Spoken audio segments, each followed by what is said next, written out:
Welcome back, everyone, to this fourth part of the series on apartment developments and health. My name is Dr. Tamara Al-Obaidi. I have a PhD in healthy places and housing, where I examined what makes apartment buildings healthy using residents' views from the city of Sydney in Australia. So what is this series about? In this series, I'm providing short videos on making future apartment developments that could be healthier and healthy for people and the environment that we live in.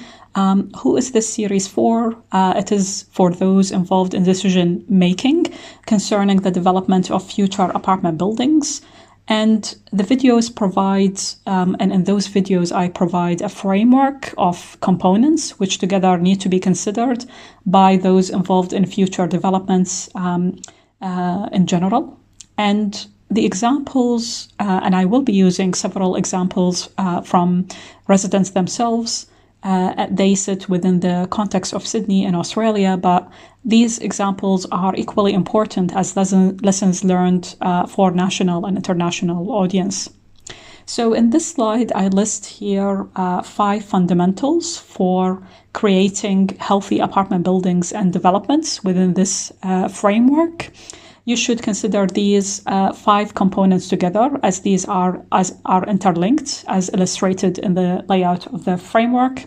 And importantly, this framework isn't just a checklist. It changes how you, whether you are a manager, a practitioner, a policymaker, think about how to go about planning, designing, strategizing, and doing policies concerning residential developments. And you could see here, I'm not providing a list of factors that you can typically tick in your project or policy. I'm moving things up a level to make you shift, and hopefully you can shift the way that you think about the project that you have and the future residential development that you're trying to build in your area. So let's turn now to the third fundamental component of the framework that I'm proposing, which is understanding context and incorporating local knowledge. So let's explain this further. When we talk about context, we mean the setting of the apartment building. So where it is proposed to be sitting in relation to different things, which I will talk about in a second.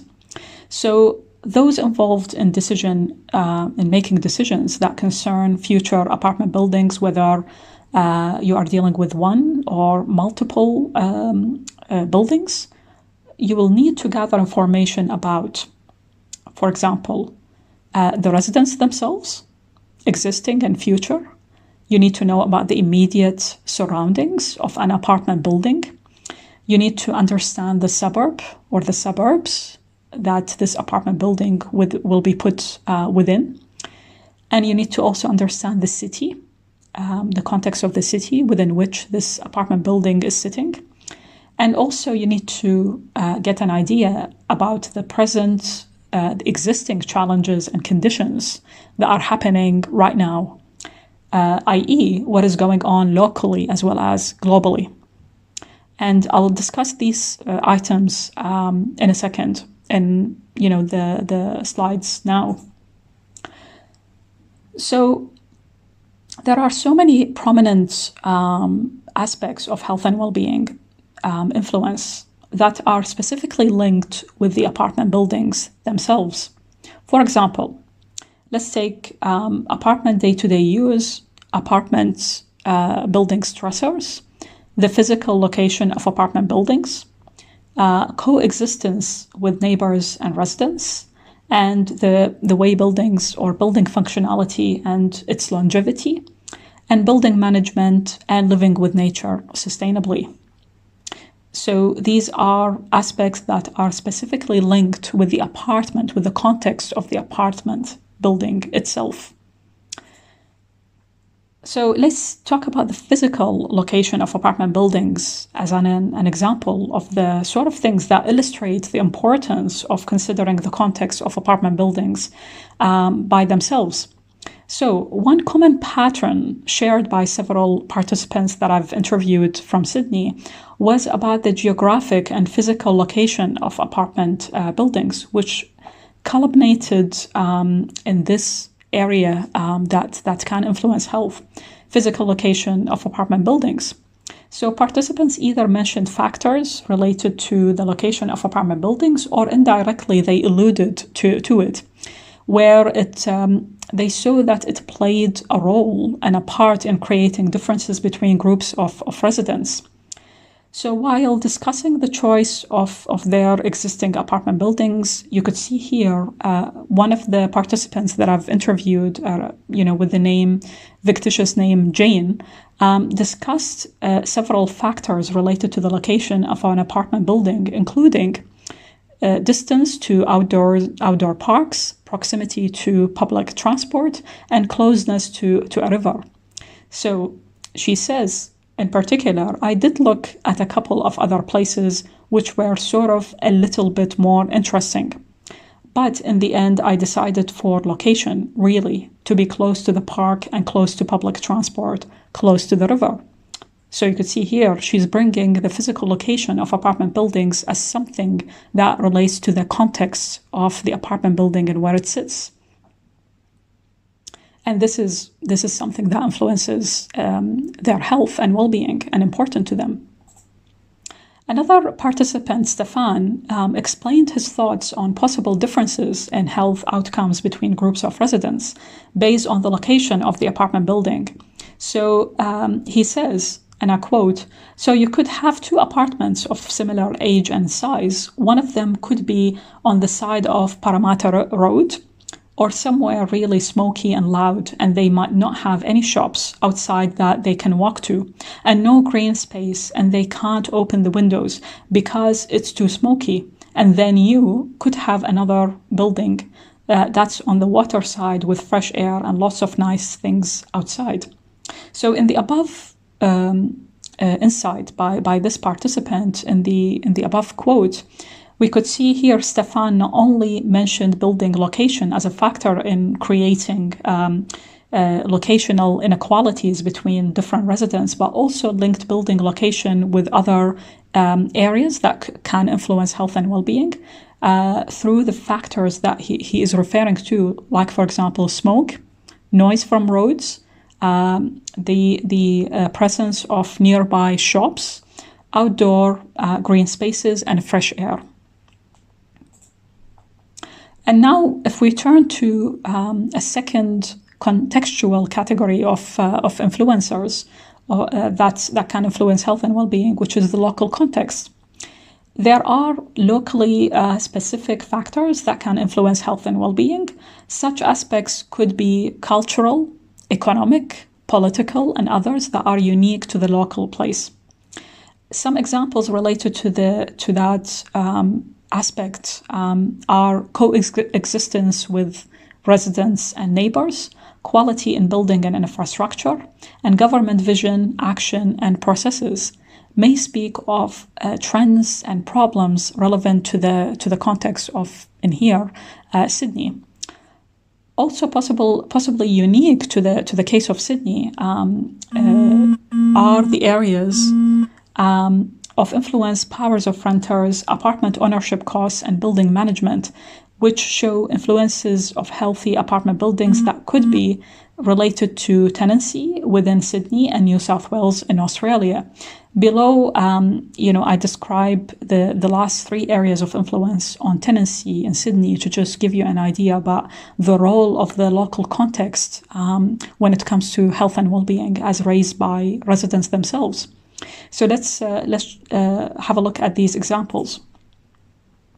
So to demonstrate the role of local context in influencing health and well-being, I will give here the example of powers of renters to demonstrate how tenancy could be a local issue that is different from other states and countries. And that makes it a very contextual influencing area for people. So on powers of renters, some participants in my PhD research study reflected over how much authority and control renters of apartment buildings have in Sydney when reflecting on the constant move between different places.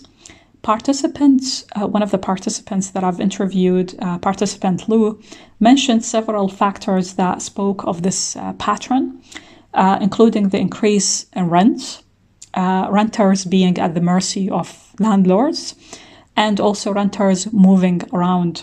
So she says, and I quote, "Moving all the time is not ideal. Like, ideally, I would like to find a spot where I'm comfortable and happy, and I'd like to commit to like a 2 or 3 year lease and just not have to worry about when I'm going to find the next apartment, or, doing this sort of thing every year, or worrying about whether the landlord would increase the price of our rental on a whim."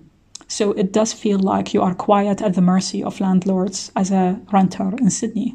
So you can see here and I've listed the influencing factors, on her health and well-being, as seen by participant Lou, as being the authority and control of renters in Sydney, the increase in rents, the renters being at the mercy of landlords, the renters moving around. All of these things, they speak of the context, the local context, which is Sydney, and the laws in Sydney surrounding renters and so on. And this could be different if you're, say, in a different country or a different locality or a different state, for example. Another aspect that may speak of local context is really apartment that I would like to discuss is apartment ownership costs, as an area that also, and a theme that came out of my, research with residents themselves. So few participants who either owned or were previous owners of apartment buildings mentioned factors that spoke of the expense of owning apartment buildings in Sydney. For example, participant Annie, another participant that I've interviewed, commented on the cost of apartment ownership. So she says, and I quote, "The way things are going is like it is ridiculous. So as much as we own like the apartment, it is like it is disgusting the amount of money that you have to like fork out." And I would say we are very fortunate in terms of we both have good jobs. Like, we didn't have a kid back then, so we are in a very, very privileged position. And again, it's just that typical thing of feeling more secure by having your own home. Like for us, again, not putting money in savings accounts, and this is a better investment for us, if you like. And so, yeah, we are super fortunate. So you could see here, the participant is really drawing a very influencing factor for her on her health and well-being is the expense of owning apartment buildings in Sydney. And that is something that could be unique to the case of Sydney, although we know very well that prices are increasing everywhere around the world.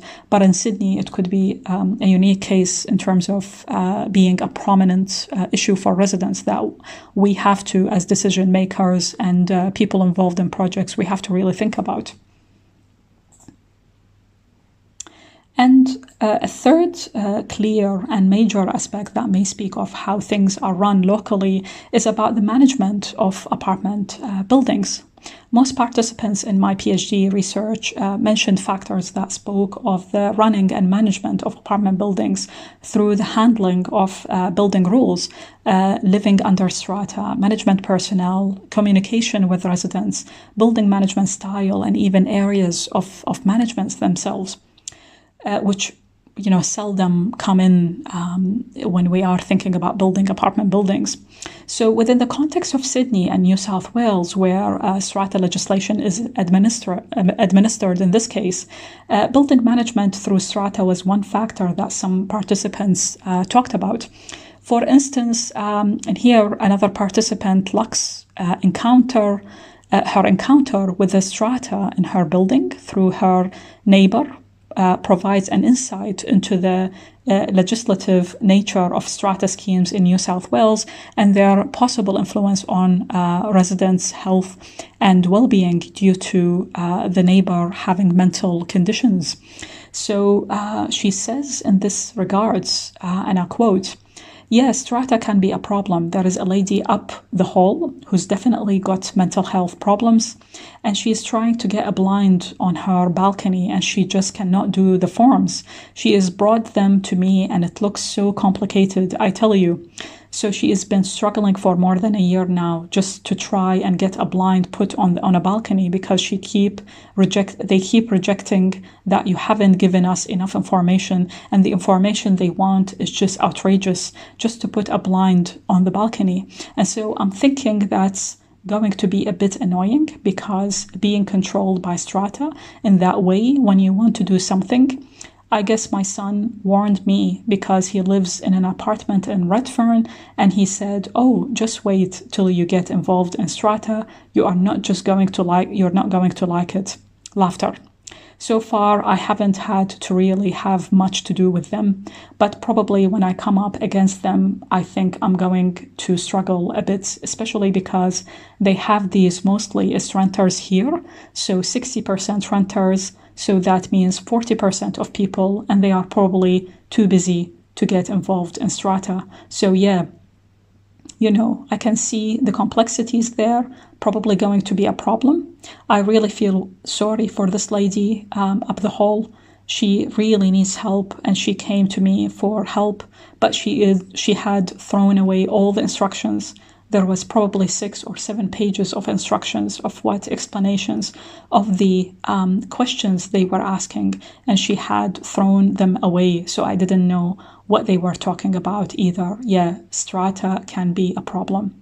So in the excerpt above, you could see several factors can be seen mentioned by participant Lux that relate to the strata, the corporate managers of the building, including the strata forms, including the extent of control by strata, including taking something through strata, and also the power of strata committee members. All of them relate to the context of the building and how it's being managed within the context of Sydney. Residence context is another area, another important area that really came out of my research with residents. And it really needs to be considered and accounted for when we consider the role of context over health and well-being in relation to apartment buildings and residential developments. So residents and their backgrounds may also influence health and well-being. On the context of residents, 3 prominent aspects that can influence health include residents' individual needs, coexistence with neighbors and residents, and socializing with others. These came up as really prominent areas that can influence health and well-being in relation to the context of residents themselves. So let's also look at some examples from Sydney to really put these into perspective.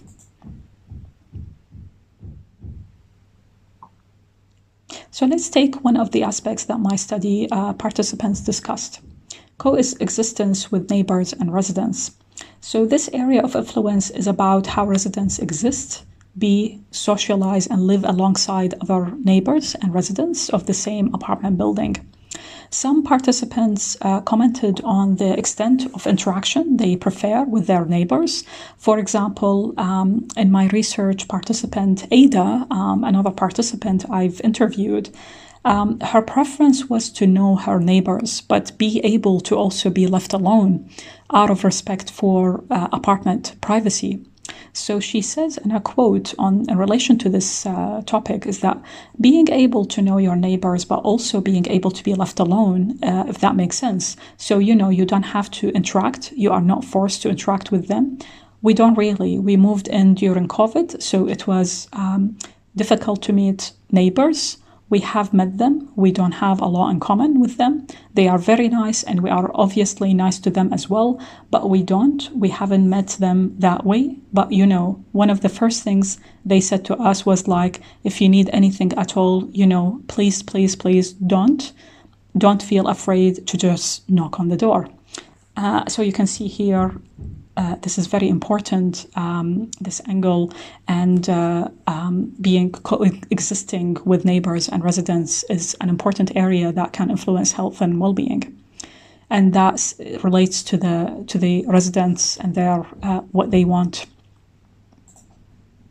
Another example by a resident named John on coexisting with others was related to the social environment level in apartment buildings.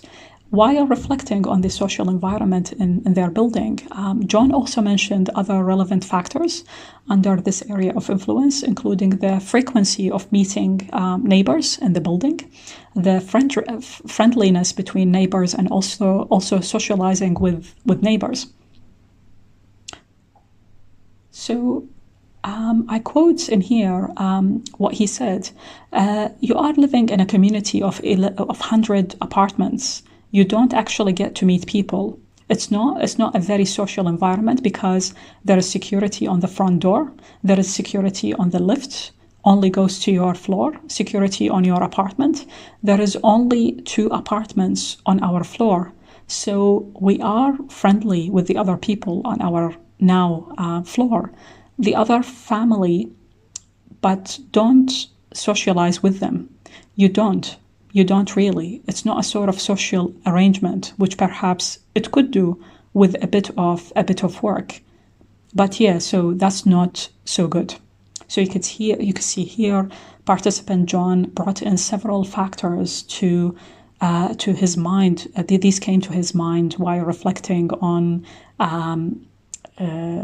factors related to the context of residents themselves, which are the social environment level in their apartment buildings, the frequency of meeting other neighbors, and also the friendliness between neighbors and socializing with neighbors. And that brings the area coexisting with neighbors and residents as something related to context. A final category that I would like to discuss with examples is that are context dependent, are those that relate to global and local trends. So, for example, there are 2 areas that residents' data demonstrated in my PhD research. One was about emergent health conditions, and the other was about extreme weather events. So within the context of my case study in Sydney, those 2 aspects highlighted and exposed the role of COVID-19 pandemic and the recent weather events that happened in New South Wales as areas of healthy apartment living that are influenced by global and local developments. So let's give you some examples to make you think more about why we need to really care about local and global trends when we are building a new development. Excuse me. So let's give you 2 examples from the perspective of residents and to show you how these connect with apartment living. So the way emergent health conditions, especially COVID-19, influence residents' lives in association with other factors was really referenced and talked about by almost all the participants that I've interviewed in one way or another in my research. For example, while discussing COVID-19, one of my participants by the name Sandra commented on the level of susceptibility to infectious agents, especially in common areas. So she says, and I quote, "Yeah, I guess definitely with COVID, having more people around, you are more susceptible to things, and sharing a lot of more common spaces with people, I guess you just be a little bit more cautious with it." And some participants also spoke of global and local weather events considered extreme or unusual, which may have already or have the potential to affect them unexpectedly. So, for example, participant Matt alarmingly really put this influencer of health. So while discussing his issue, with controlling mold and the lack of windows in his apartment, Matt here mentioned the frequency of wet weather events in Sydney as something that can influence his health and well-being, and by that he brought the attention to the importance of considering global and local developments. So he said, and I quote, "I think mold is a big thing. that's been a thing I've been experiencing in my place recently. That has been something that I've also been trying to figure out as well. Because if you are in a space that doesn't have a window, I generally have to keep my balcony open all the time when I'm home. And if not, I put on the dehumidifier. Otherwise, yeah, we've had a lot of wet weather these past few months as well. So I can see how that's probably affected it as well. But yeah, I'm still trying to get to the bottom of that. So you can see here, Matt referenced several factors in here, like frequency of wet weather events in Sydney. He talked about mold. He talked about lack of windows in his apartment. And all of these things, they speak of extreme weather events that reflect global and local trends. So to understand context, it is crucial that those involved in making decisions about future apartment living, we need to gather and incorporate local knowledge into our practice and our research. And what do I mean by local knowledge? Well, a researcher by the name Jason Coburn, in his book on street science, community knowledge and environmental health justice, defined local knowledge as knowledge that members of a community holds, which can be geographically located or a place based and contextual to specific identity groups. This could be a neighborhood or group that share cultures, symbols, language, religion, norms, or even interests. Such knowledge is typically acquired from lived experiences and one's eye, not through instruments. Like in my PhD, I asked, residents who lived in apartment buildings, as you know, their opinions, because they have this experience that those who haven't, or those who are living in houses or other types of accommodation, would not be able to really appreciate or even comprehend like them. He also highlighted that it is important to also think about opinions of those who are absent from the place you are putting this new apartment building or development in, and who are your demographics, and it's important to really, I put that note there by the end of the slide. It's really important for you to have a think about those who are absent and yet to be affected, those demographics that are yet to be affected, and whether future development will actually affect them. So this video, hopefully with the examples that I've provided, really show to you the need to understand the context and incorporate local knowledge as part of the fundamental components of what makes and our approach to creating healthy apartment living. And if you need more information, I listed some key references there on the slide, which you can refer to in addition to this video, including my PhD thesis, where all of these examples that I've provided came from, and also recent articles that I've authored on the subject.